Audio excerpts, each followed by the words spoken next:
Last night's stream broke a channel record with over $1,800 in donations, thanks to the incredible support of everyone in my community. Add this to your lawsuit, you fucking zero. This is why you lose. Keep crying on the internet. We'll keep winning. So here we go. Ready? This is these were all shared to me in DMs. People are just like, hey, she's still talking about you. I'm like, of course she is. Alyssa Mercante on Blue Sky. I've noticed that aside from selfies, what makes right-wing grifters the angriest is when I mention how much money they make with no real job or boss to hold them accountable. And listen to this fucking person. And platforms not enforcing TOS. They are free to rake in cash by peddling lies, spreading hate, and condoning harassment. Now, to be fair, what is the worst part of this statement to you, Smash? I would say honestly, the worst part is not the money. It's trying to dog whistle platforms. No. Of everything she said, what is the worst sentence, two sentences, point she makes here? With no real job or boss to hold them accountable and platforms not enforcing TOS, to me. Bingo, bango, bongo. What the fuck does she mean about platforms not enforcing TOS? That's what I was saying. Like, she wants the platforms, and Hypnotic's covered this before. And to be fair, this message is from January 31st, and Hypnotic covered it perfectly.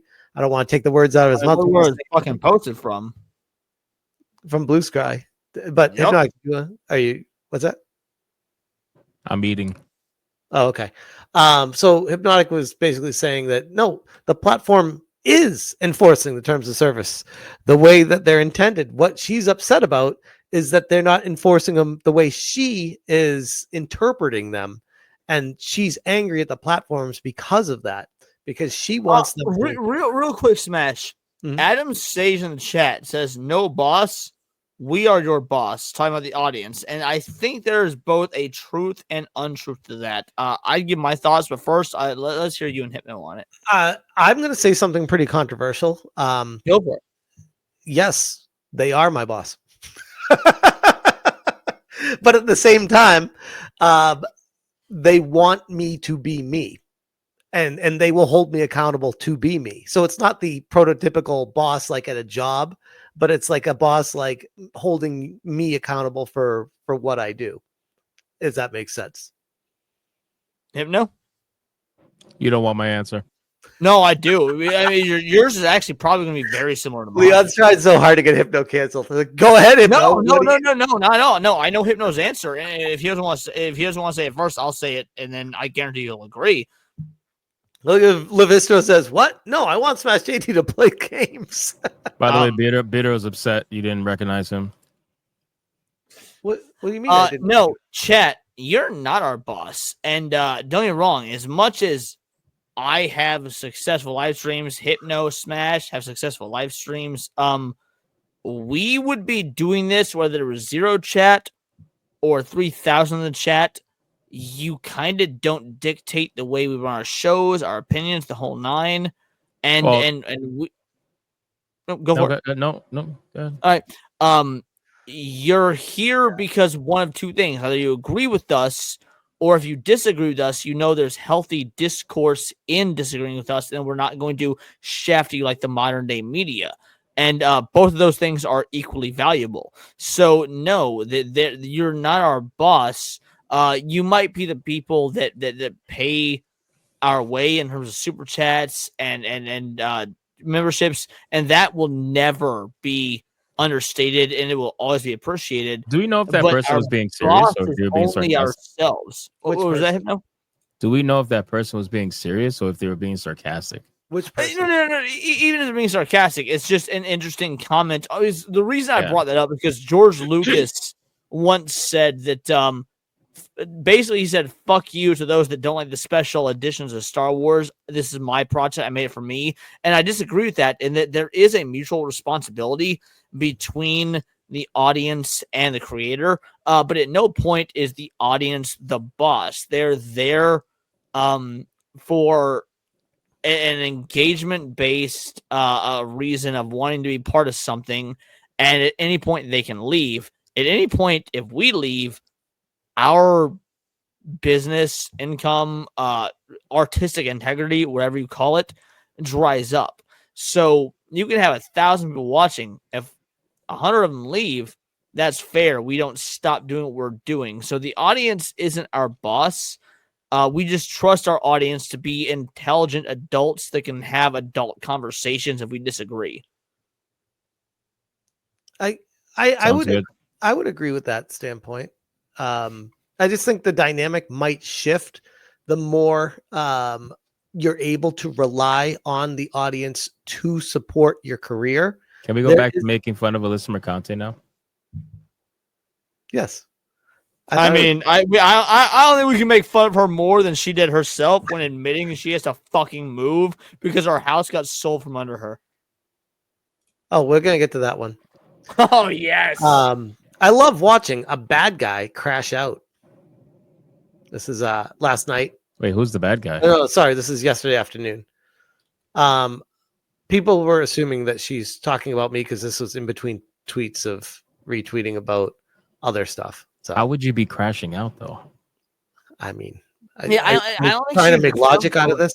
Like, did you guys see that Asmongold video? Trump is crashing out, and then he made like the whole video was him praising Trump. Like, homie, I don't think you know what crashing out means. It's called his editor knows how to get people to click the video. Oh my god, that's true.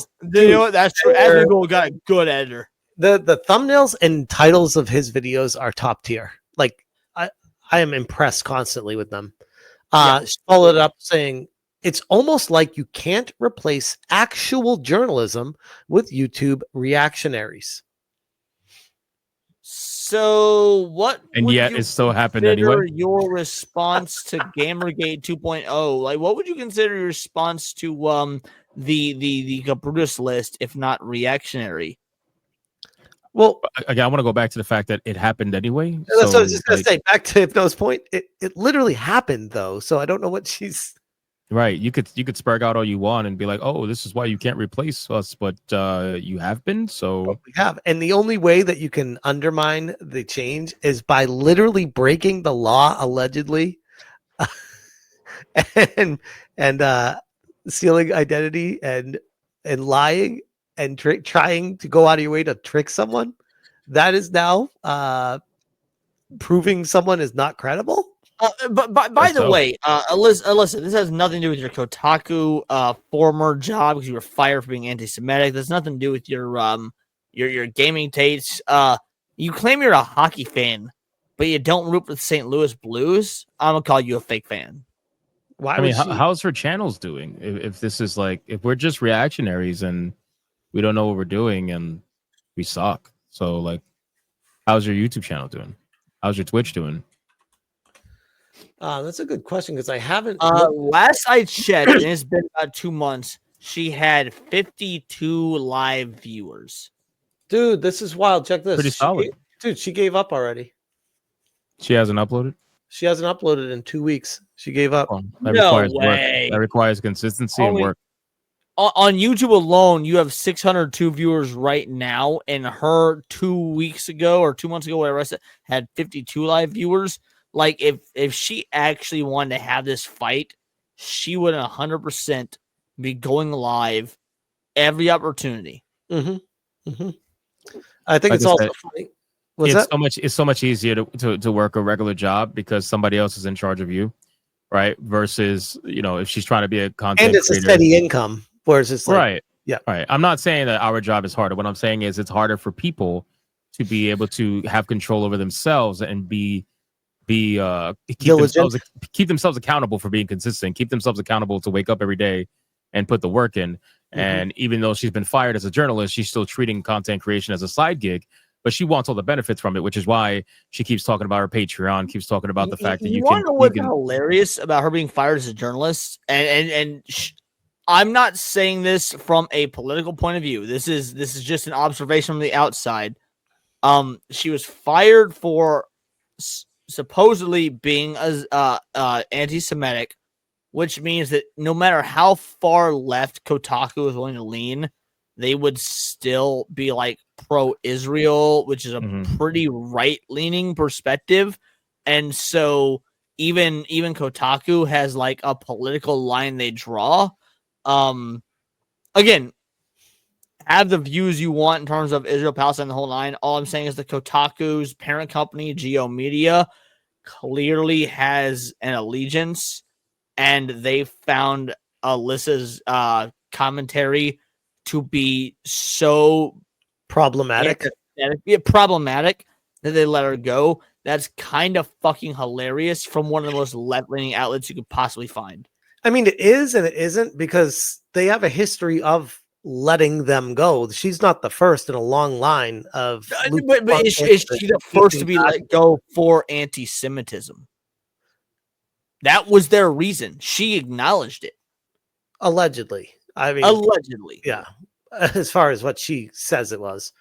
But that was also, remember, the same time they also cut other people. So was it a layoff, or is she just getting a benefit of being let go for a reason and leaving before the other people that got riffed at the same time? It's a very confusing, complicated situation. So, and again, I don't think she really wants to reach Discovery Interface to find out this kind of stuff. So, and then the final one. Excuse me. When my landlord, this one's hilarious. This is the funniest one yet. Like, what a self-own. When my landlord calls and says they're selling the building and I have to move out by the end of May and I don't have a job. I mean, anyway, if you streamed more consistently and upload videos, maybe you can make it a job like me and you and Hypno, but you don't do that. Just saying. Well, anyone keep relying on corporations because, you know, it's always good to have a boss to keep you accountable or something. I really don't know what her excuse is, but anyway, if anyone has any good job leads, wants to send me money for being funny and smart. Oh, what's that? Let me know. So look, I ain't gonna say she ain't smart because she has been able to manipulate a lot of motherfuckers, which does like some that's not smart. That's just being a female, and men are fucking stupid. That's okay. Yes. No. Point is funny. Come on. How many funny females do we know? Like besides Cassie and Moxie, how many funny females do we know? I'm telling you right now, bro. If Alyssa Mercante was a man, do you think people would be defending her as hard? Do you think anybody would even care? No. Do you think anybody would even care if she was? If this was Alex Mercante, he would be out of not only a job, he'd be fucking homeless on the street, my guy. Like nobody would care, bro. Nobody would care. So it's got nothing to do with her being smart. She's just the right gender, and she's, you know, people are just fucking men are stupid. No, Hypno. She's the left gender. Heyo. Nice one.